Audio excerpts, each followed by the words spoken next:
खबरें जो आपको सीधे जोड़ती हैं हमसे, जिनका आपकी जिंदगी पर होता है सीधा असर। खबरों की वही तस्वीर,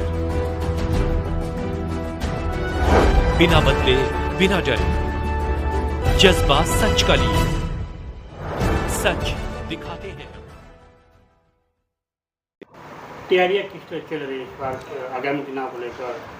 देखिए, तैयारियां तो भारतीय जनता पार्टी या एनडीए कहिए, हम लोग चुनाव के लिए कोई विशेष तैयारी नहीं करते हैं। हमारी तैयारी समान रूप से 12 महीने चलते रहती है। हमेशा कोई ना कोई कार्यक्रम चलते रहता है। सरकार की उपलब्धियों की चर्चा लोगों के बीच, आम जनता के बीच चलते रहती है। कोई विशेष तैयारी हम नहीं करते हैं। एजेंडा क्या रहेगा इस चुनाव में? चुनाव का एजेंडा वही है, स्वच्छ और भ्रष्टाचार मुक्त शासन। राणा प्रताप जी, बात कीजिए, जिस तरह आप जिला अध्यक्ष भी हैं और इस समय जो वर्तमान की स्थिति है कहीं ना कहीं बिहार पहले की अपेक्षा काफ़ी अपने में एक अलग पहचान बनाता हुआ नजर आ रहा है, लेकिन कहीं ना कहीं विकास को लेकर अभी धीमाए जो गति रुकी हुई है, उसको किस तरह आप लोग की पार्टी, जब यदि सरकार पुनः बनती है तो अब क्या रहेगा सर आगे का? देखिए, नीतीश कुमार जी के नेतृत्व में जब पहली सरकार बनी थी, एनडीए गठबंधन को साथ लेकर के, तो विकास की गति तो उसी समय, विकास की दिशा जो है, बिहार की दशा और दिशा बदलने का कार्य शुरू हो चुका था।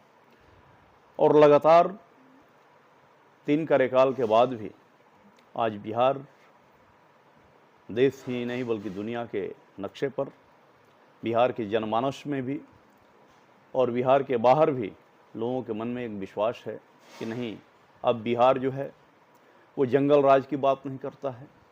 बिहार के लोग गोली और बंदूक की बात नहीं करते हैं।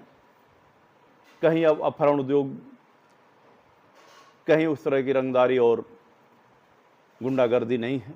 अब बिहार के लोग विकास की बात करते हैं और विकास की दिशा जो है नीतीश कुमार जी के नेतृत्व में बिहार ने तय किया है और आगे भी तय करेगा। जिस तरह बात की जाए अन्य दल नेताओं का, यहाँ पे लगातार जो भी है संकल्प यात्रा, लोगों से मिलना और रैली शुरू हो चुके हैं सर, क्या लगता है अभी जिस तरह प्रधानमंत्री का भी कार्यक्रम लगा था, इससे कितना बिहार के लोगों को लाभ मिलेगा सर? देखिए, माननीय प्रधानमंत्री जी का कार्यक्रम बिहार के कई हिस्सों में, शाहाबाद में भी हुआ, विक्रमगंज में, और यह एक रूटीन कार्यक्रम है। चुनाव से इसको नहीं देखा जाए। हमारे प्रधानमंत्री जी देश के कई राज्यों में हमेशा जाते रहते हैं। उन क्षेत्रों में उस राज्य के विकास की जो योजनाएं होती है, जो केंद्रीय योजनाएं होती हैं, उनका वो उद्घाटन और शिलान्यास करने का कार्य उस कार्यक्रम के माध्यम से करते हैं। और प्रधानमंत्री जी के नेतृत्व में देश ने अभी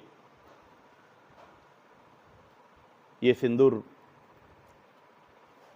अभियान हमारी देश की सशस्त्र बलों ने माननीय प्रधानमंत्री नरेंद्र भाई मोदी के नेतृत्व में, उनके मार्गदर्शन में पूरी दुनिया के अंदर ये सिंदूर ऑपरेशन जो है अपना एक मुकाम हासिल किया। प्रधानमंत्री का कार्य तो पूरी दुनिया देख रही है और देश के एक एक नागरिक प्रधानमंत्री के कार्य से सहमत हैं और खुश हैं और उनको अपना नेता मानते हैं। इस बार के चुनाव में कितनी सीटें आने की उम्मीद है आपको? देखिए, इस बार एनडीए गठबंधन का नारा है 200 पार का बिहार में, और 200 क्रॉस करके एनडीए गठबंधन अपार बहुमत के साथ सरकार बनाएगी। पुनः जब सरकार आती है एनडीए की, तो क्या योजना के साथ, किस संकल्प के साथ जनता के बीच विकास करेगी? देखिए, जनता की उम्मीदों पे अभी तक एनडीए गठबंधन डबल इंजन की सरकार खरा उतरी है और आगे भी खरा उतरेगी, क्योंकि जनता एनडीए के साथ है। केंद्र में तीसरी बार हमारे नेता माननीय नरेंद्र भाई मोदी जी को जनता ने समर्थन दिया है और प्रधानमंत्री बनाई है। तो जनता एनडीए के साथ है और एनडीए की राणा प्रताप सिंह, पूर्व जिलाध्यक्ष, भारतीय जनता पार्टी बक्सर। ये बिहार में चुनाव के तैयारी जिसे चल रही है, क्या कहेंगे चुनाव को लेकर? देखिए, आगामी विधानसभा को लेकर के भारतीय जनता पार्टी के साथ ही सहयोगी दल यानी एनडीए गठबंधन बहुत ही गंभीरता के साथ चुनाव की तैयारियों में लगा है, क्योंकि इस बार बिहार में पुनः एक बार नीतीश कुमार जी के नेतृत्व में एनडीए गठबंधन अपार बहुमत के साथ सरकार बनाने की तरफ अग्रसर है और ये संकल्प है। जिस हिसाब से तेजस्वी जी का अन्य दलों का भी जिससे बयान आ रहे हैं, वो कह रहे इस बार नीतीश जी नहीं आ रहे हैं।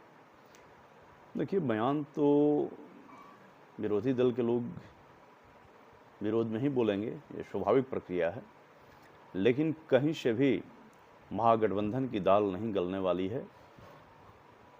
अगले विधानसभा चुनाव में भी जनता, बिहार की करीब 12.5 करोड़ जनता जो है, अपार जन समर्थन के साथ